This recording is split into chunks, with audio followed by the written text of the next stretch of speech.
السلام علیکم ورحمۃ اللہ وبرکاتہ۔ میرے بھائیوں اور دوستوں، آج میں عملیات کے سلسلے میں ایک ایسی معلومات آپ سے شیئر کر رہا ہوں جسے آپ پوچھ کر دیکھ لیجئے گا، عملیات کے بڑے سے بڑا استاد بھی اس چیز کو نہیں جانتا ہوگا۔ آج سے 9000 سال پہلے عملیات کی شروعات ہونا چالو ہوئی تھی۔ اس وقت دو گروہ عملیات کے تھے۔ ایک وہ گروہ تھا جو اس عملیات کی ترکیبوں کو جنوں کے دوارا یا دوسروں سے سیکھ کر کے، جس میں فلکیات سے کام لیا جاتا ہے، ساعتوں سے کام لیا جاتا ہے، جو دور حاضر میں پوری دنیا کے اندر عملیات کے نام پر چل رہی ہے، تو ایک گروہ اس طرف چلا گیا۔ ایک گروہ وہ تھا جو انبیاء کے دوارا جو اذکار سکھائے جاتے تھے، ذکر وغیرہ سکھائے جاتے تھے، اس زمانے کے صحیفوں کی جو آیات ہوتی تھی ان کا ورد کرنے، اسماء الہی کا ورد کرنے کی طرف دھیان دیتے تھے اور باقی ساری چیزوں کو چھوڑ دیتے۔ یہ وہ دور تھا جب کلدانی جادو پرواز اپنی پھیلا رہا تھا، اپنے پروں کو پھیلا رہا تھا۔ بہت سارے لوگ تو جانتے بھی نہیں ہوں گے کلدانی جادو کیا ہوتا ہے۔ اور اسی میں ہرمیس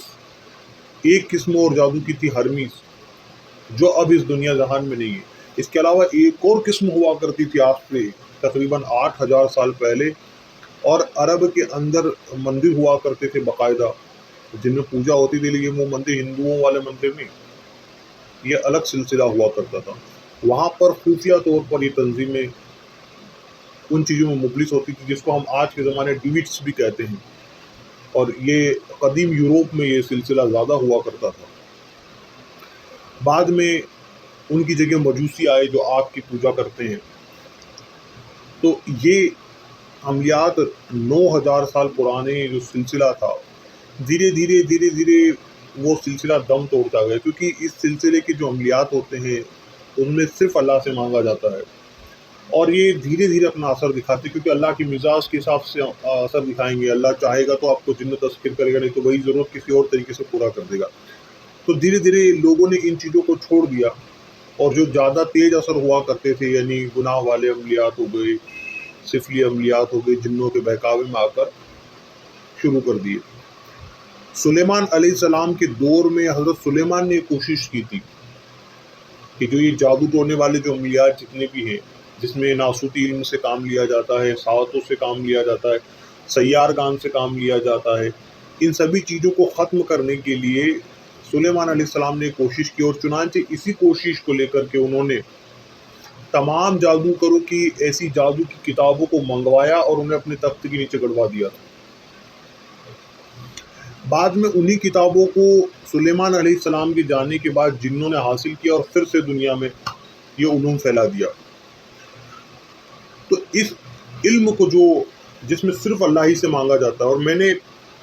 زندگی میں اگر سب سے زیادہ کام کیا ہے تو میں نے اس علوم پر کام کیا ہے جس میں اللہ سے مانگا جاتا ہے، اور اتنا زود اثر میں نے اس کو پایا ہے کہ میں کیا ہی کہنے ہیں۔ میں نے ایسے موضوع پر اس علم کو مفید پایا ہے کہ ایک وقت میں ہندوستان کی سب سے طاقتور ترین عامل کہلاتے ہیں، جن کی حالت یہ ہے کہ اگر وہ کسی کے اوپر مونٹ ڈال دے تو بڑے سے بڑا دھرندر بھی ان کی مونٹ کو واپس نہیں پھیر سکتا تھا۔ بڑے بڑے جو مسلمان عامل کہلانے والے، اسلامی عملیات کے جانکار، نوری عملیات کے جانکار کہلانے والے بھی ان کے چنگل میں پھنسے ہوئے آدمیوں کو چھڑا نہیں پاتے تھے۔ میں نے ایسے عملیات کے ماہرین کے چیلنج کو قبول کیا، انہوں نے مجھے موت کے گھاٹ اتارنے کے لیے ایک دو تین نہیں 300 سے زیادہ ایسے عاملوں نے کوششیں کی، سال ڈیڑھ دو سال نہیں 3 سال کوششیں کی، اور ایک چیز میں نے ان کو پرووائڈ کی کہ کرو عمل، اور میں نے کوئی اظہار کا عمل نہیں پڑھا، کچھ نہیں، صرف ان عملیات جن میں صرف اللہ سے مانگا جاتا ہے اور اللہ کی عظمت محبت کی قسم، تھوڑے بہت اثر سے زیادہ میرے اندر کچھ نہیں ہوا۔ تھک ہار کر کے کسی کے ساتھ ان عاملوں کا جو سردار تھا، جو لیڈر تھا، وہ کسی تھرڈ پارٹی کے ذریعے مجھے خبر پہنچاتا ہے کہ ہم نے بہت کوششیں کی، ہزاروں جنات چھوڑ دیے ہوں گے، ہزاروں طاقتیں چھوڑ دی ہوگی، ہم نے ابلیس سے لے کر سب سلسلے کے عملیات کو آزما کر دیکھ لیا، آپ کا بال باقا نہیں، وہ طاقتیں ہمارے پاس آ کر ہمیں خبریں دیتی تھی یہ ہو گیا ہے، وہ ہو گیا ہے، وہ ہو گیا ہے، لیکن جب ہمارے خفیہ لوگ آپ سے ملاقات کرنے کے لیے ہماری طرف سے ہم آدمیوں کو بھیجتے تھے تو آپ کو سوست پاتے تھے، آپ کا حال بے حال، یا کوئی اتنا سا بھی خروچ، اتنی سی بھی تکلیف آپ کے اندر ہم دیکھتے نہیں تھے۔ تو انہوں نے مجھ سے راز معلوم کیا کہ آخر راز ہے کیا۔ تو میں نے کہا کہ ہم مسلمان تو اللہ کو مانتے ہیں، اور جب ہم میں سے ہمارے نبی یہ کہتے ہیں کہ جب انسان کا حال یہ ہو جائے کہ وہ اپنی تمام ضرورتوں کے لیے اللہ پر نربھر ہو جائے کہ اللہ ہی ہے جو سب کچھ کرے گا اور میں کسی اور سے نہیں مانگوں گا، تو اللہ رب العالمین اس بندے کے لیے کہتا ہے کہ میرے بندے نے مجھ پر یقین رکھ لیا ہے، اور وہ یہ جانتا ہے کہ اللہ کے سوا کوئی نہیں ہے جو اس کی مکمل مدد کر سکتا، اور میرا بندہ دنیا سے بے نیاز ہو گیا ہے، لہٰذا اب میں اپنے بندے کو اکیلا نہیں چھوڑوں گا، سوائے امتحان کے، جب اور اس کے اپنے اعمال کی وجہ سے آنے والی مصیبتوں کے علاوہ اسے کوئی مصیبت اب چھو نہیں سکتی۔ تو جب اللہ اپنے بندے کے لیے فیصلہ کر لیتا ہے تو پھر اس بندے کا بال باقا کوئی نہیں کر سکتا۔ تو یہ وہ عملیات ہے۔ اسی عملیات کے اندر جنوں کی تذکیر کا ایک عمل ہے جس کا میں، لیکن فی الحال میں اس کا ترجمہ کر کے آپ کو دکھا دیتا ہوں۔ تجربہ اردو میں اس کا ایک تجربہ ہے، وہ بھی میں آپ کو بتاؤں گا، لیکن فی الحال میں عربی کا عمل دے رہا ہوں، اور عربی سے میں اردو میں اس کا ترجمہ بھی آپ کو بیان کر دیتا ہوں۔ اس کا پھر تجربہ بھی ہم اردو میں جو ہے وہ میں بیان کروں گا بعد میں، کیونکہ وہ اتنا کوئی لوگوں نے ٹرائیڈ اور ٹیسٹڈ نہیں کیا، اسی لیے میں ساتھ ہی نہیں دے رہا ہوں، نہیں تو آپ کنفیوژن میں پھنس جاؤ گے کہ یہ اردو والا کریں کہ یہ والا کریں۔ تو فی الحال میں عربی والا دے رہا ہوں جو اس کی قدیم عبارت ہے، اور اس کے ساتھ ہی میں اس کا ترجمہ آپ کو لب لعاب کے ساتھ بیان کر دیتا ہوں۔ ترجمہ اس کا یہ ہے کہ اللہ تو جنوں کو سنا، اور بے شک تو انہیں میرے کاموں کے لیے مقرر کر، ان سے میرے کام کروا، ان کو میرا فرما بردار بنا اور میرے مطیع کر دے، یعنی میرا آجزاکاری بنا دے، میرے تابع کر دے، اور تو اس پر قادر ہے اور میں اس پر قادر نہیں، اور اس کام کے لیے تو رمائیل اور بیائیل کو مقرر کر، یا بیائیل رمائیل کو مقرر کر کہ میرے کام ان سے ہو جائے، یعنی وہ میرے کاموں کے لیے جنات جو ہے مقرر ہو جائے اور میرے سامنے ظاہر ہو اور میرے کاموں کو کرے۔ تیرے نام کے ساتھ میں انہیں حکم دیتا ہوں کہ وہ ظاہر کرے ان کو اور میرا غلام بنائے، یعنی جنات کو، کہ تیرے نام سے میں فرشتوں کو حکم دیتا ہوں اور کہ وہ جنات کو حاضر کرے، انہیں ظاہر کرے اور میرا غلام بنائے، اور تو ہی عطا کر سکتا ہے اور میں عطا نہیں کر سکتا ہوں، میں قدرت نہیں رکھتا ہوں، بے شک تو ہر شے پر قادر ہے اور میں تو تیرا ایک محتاج بندہ ہوں۔ یعنی بندہ اس عمل کے اندر اقرار کر رہا ہے کہ اللہ میں نہیں سنا سکتا ہوں کسی جنات کو اپنی بات، تو سنا سکتا ہے۔ اے اللہ میں نہیں سنا سکتا ہوں فرشتوں کو اپنی کوئی بات، تو سنا سکتا ہے۔ اے اللہ میں نہیں حکم دے سکتا ہوں کسی جنات یا فرشتے کو، تو حکم دے سکتا ہے، تو ہر شے پر قادر ہے اور میں تو تیرا ایک محتاج بندہ ہوں۔ تو شریعت کی بھی ہمیں یہی سکھاتی ہے کہ دعا میں اپنی محتاجی کا اقرار کرنا اللہ کو بڑا پسند آتا ہے، جب بندہ محتاجی کا اقرار کرتا ہے۔ اور عمل جب بھی پڑھے نا، جب ایسے دعائی عملیات پڑھے، رو رو کر گڑ گڑا کر بیچ میں پڑھنے کی کوشش کرے، اللہ سے ایسا رجوع لگا لے اور ساری برائی کو چھوڑ دے، للہ، اللہ کی ذات عظمت کی قسم، وہ اللہ سن رہا ہے، جانتا ہے، وہ اس کو گواہ بنا کر کہتا ہوں، جب ان عملیات کے اثرات ظاہر ہوتے ہیں تو ایسی قوت آپ کے ہاتھ لگے گی، نیک جنات آپ کے اللہ عطا کرے گا، کیونکہ اللہ اپنے نیک بندے کو شیطانوں سے تھوڑی مدد دے گا، وہ تو نیکوں سے مدد دے گا، اللہ نیک ہے تو نیک سے مدد دے گا۔ اور اس قسم کے عملیات سے جو جنات آپ کے حاضر ہوتے ہیں، ایک پل کے لیے وہ آپ کو ڈراتے دھمکاتے نہیں، ایک پل کے لیے۔ میرا تو کم سے کم یہ تجربہ رہا ہے کہ بالکل نہیں ڈراتے، بڑے ادب کے ساتھ سکون سے آ کر بیٹھتے ہیں، نور ان کے چہرے سے ٹپکتا ہے، اور بڑے اطمینان سے انتظار کرتے ہیں کہ آپ کا عمل ختم ہو۔ جب آپ عمل سے فارغ ہونے لگتے ہیں تب آ کر کہتے ہیں السلام علیکم یا عبد الصالح، اے اللہ کے نیک بندے تجھ پر سلامتی ہو۔ پھر بدلے میں آپ بھی کہتے ہیں وعلیکم السلام یا عبد الصالح، اے اللہ کے نیک بندے میں بھی تجھ پر سلامتی بھیجتا ہوں۔ اس کے بعد یا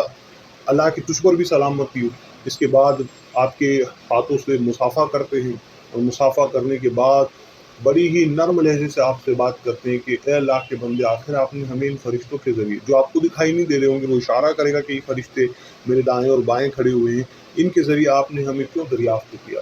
کیا بات ہے، کیا چاہتے ہو؟ پھر آپ اپنی پیشکش کریں گے کہ اے اللہ کے نیک بندے، اے اللہ کے نیک جن، میں تم کو اپنے تابع فرمان لینا چاہتا ہوں، کہ تو میرا مددگار بن جائے میرے نیک کاموں میں، ایک اچھا مشورہ دینے والا بن جائے میرے نیک کاموں میں، میرے نیک معاملات میں، وہ اقرار کرے گا۔ اگر کچھ شرائط اس کو رکھنا ہوگی تو رکھے گا، نہیں تو پھر وہ اقرار کرے گا کہ جب تو مجھے بلائے گا میں حاضر ہو جاؤں گا، اور بلانے کا طریقہ بھی اور کام لینے کا طریقہ بھی وہ دریافت کرے گا، اور آپ سے اس قدر رخصتی لے گا کہ اگر ممکن ہوگا تو آپ کو گلے سے لگائے گا جیسے ایک مسلمان دوسرے مسلمان کو گلے لگاتا ہے،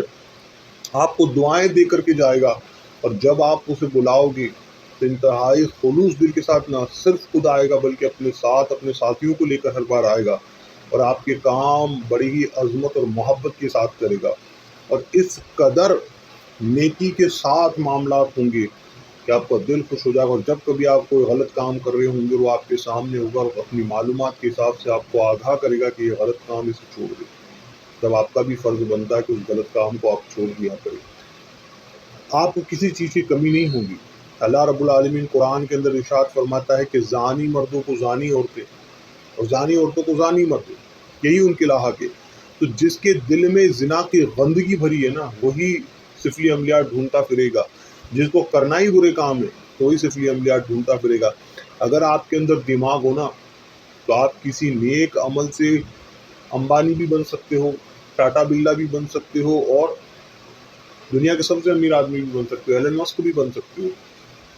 لیکن آپ کی سوچ لوگوں کے غلط سلط کام کر کے ایک دو لاکھ روپے ایک بار میں کمانے سے زیادہ اوپر اٹھ ہی نہیں سکتی ہے۔ بہت کچھ کیا جا سکتا ہے، یہ لوگ آپ کو تجارت کے فن سکھا سکتے ہیں، ہر چیز آپ کو بتا سکتے ہیں۔ اللہ کے نیک بندے بھائی، ان کے قبیلوں میں ایسے ایسے دھرندر علم رکھنے والے بھرے پڑے ہیں کہ آپ کو کسی چیز کی کمی نہیں ہوگی۔ مان لیجیے آپ کی کوئی سیٹنگ کرا دیتے ہیں، آپ کو پڑھنے کا شوق ہے، آپ کی کسی طرح سے وہ سیٹنگ کرا دے اور آپ اچھے پڑھ لکھ کر آگے بڑھ جائیں، اچھی نوکری آپ کو مل جائے۔ لالچ ہر چیز کا برا نتیجہ ہی لے کر آتا ہے، اسے لالچ نہ کرے۔ تو آپ کے دوسرے بھائی بھی ہیں، ان کو بھی موقع دے، اس لیے خدا کے فضل سے اگر آپ کو نوکری مل جائے تو پھر آگے جنات کا استعمال کرنے کے بجائے محنت کیا کرے تاکہ دوسروں کو بھی آگے آنے کا موقع ملے۔ اسی امید کے ساتھ میں آپ کو یہ عمل سکھا رہا ہوں۔ جادو ٹونے کو کاٹنا ہو، کیسا ہی کام ہو، اگر اس کی بس میں نہیں ہوگا تو جن خود ہی کہہ دے گا کہ میرے اختیار میں نہیں ہے کہ یہ کام میں کروں۔ 120 دن کا عمل ہے، 300 دفعہ پڑھا جائے گا، اس کی زکوٰۃ ادا ہو جائے گی۔ اس کے بعد اگر آپ اثرات دیکھیں اس عمل میں تو مداومت جاری رکھیں، انشاءاللہ تعالیٰ اللہ سے دعائیں کریں، رو کر گڑ گڑا کر دعائیں کریں، اللہ انہیں پرتکش کر دے، میرے سامنے ظاہر کر دے، انہیں حاضر کر دے۔ تو اللہ رب العالمین نے آپ کو اس عمل سے مدد دینی ہوگی تو وہ ظاہر کر دے گا، اور کسی اور طریقے سے مدد دینی ہوگی تو وہ طریقہ بھی اللہ رب العالمین نکال دے گا۔ اور ایسے عملیات جس میں اللہ ہی سے مداومت کی جاتی ہے، ان عملیات میں اگر ناکامی بھی ہوتی تو انسان کے گناہ اللہ معاف کر دیتا ہے، کیونکہ اس نے شرکوں کے مقابلے، کفر کے مقابلے دین کا راستہ چنا ہے، تو اللہ خوش ہوگا اس پر، اللہ کی رحمت ہوتی ہے، گناہ معاف ہو جاتے ہیں۔ اور دنیا میں اگر اس کا بدلہ نہیں ملتا تو آخرت میں ملتا، اور دنیا میں بدلہ مل جاتا ہے پھر بھی آخرت میں اس کا بدلہ ملتا ہے۔ تو جب آپ ٹائم ضائع کر ہی رہے ہیں تو ایسے عملیات کیوں پڑھتے ہیں کہ دنیا ہی تک وہ آپ کی مددگار رہ جائیں؟ اگر آپ کو اس کا پھل نہیں ملا تو پھر آخرت میں کچھ نہیں بنے گا۔ مان لیجیے ہم لوگ 6 مہینے عمل پڑھ رہے ہیں، 6 مہینے میں لاکھوں لاکھ بار ہم عمل پڑھ دیتے ہیں، اگر ہم اللہ ہی سے مانگتے ہیں، اس چیز کو ہم اللہ ہی سے مانگ لیتے ہیں تو وہ ایک ایک حرف 10 نیکیوں کے مقابلے ہمارے اعمال نامے میں لکھا جائے گا۔ تو اور ہمارے اللہ تعالیٰ جتنے چاہے گا اس کے بدلے گناہ معاف کر دے گا، رحمت کی نگاہ کرے گا۔ تو آپ نے اگر 3 لاکھ کوئی عمل ورد کر لیا تو 3 لاکھ کی 10 کے حساب سے نیکیاں کتنی بنے گی؟ اور دعا کی جو نیکی ہے، دعا کا جو فضائل ہے وہ تو ملنا ہی ہے آپ کو آخرت میں، وہ تو بہت وسیع ہے کہ بندہ یہ فریاد کرے گا، یہ رشک کرے گا، اپنے دل میں سوچے گا کہ دعا کا جب پھل اس کو آخرت میں ملے گا نا بدلہ، تو کہے گا کاش کہ دنیا میں میری ایک بھی دعا قبول نہ ہو۔ تو اگر اس عمل میں آپ کو کامیابی نہیں ملے گی تو بھی دعا کا جو بدلہ ہے وہ آپ کو آخرت میں ملے گا، اور ہر حرف کے بدلے تو نیکی مل ہی رہی ہے۔ تو اس طرح کے عملیات کرنے سے دوہرا فائدہ ہے ہم کو۔ اگر ہم لوگ کوئی دوسرے عملیات کرتے ہیں، عملیات کی دنیا میں رائز عظیمتوں کو پڑھتے ہیں یا قسموں کو پڑھتے ہیں، اس سے کوئی فائدہ ہم کو نہیں ہوتا ہے۔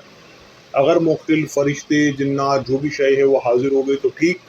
نہیں تو وہ ضائع گئی آپ کی محنت۔ اور اس طرح کے دعائی عملیات آپ پڑھتے ہو جس میں صرف اللہ سے مانگا جاتا ہے تو ثواب بھی ملتا ہے صاحب۔ تو میرے بھائیوں اس طرح کا کام کرنا چاہیے ان چیزوں کو چھوڑ کر کے۔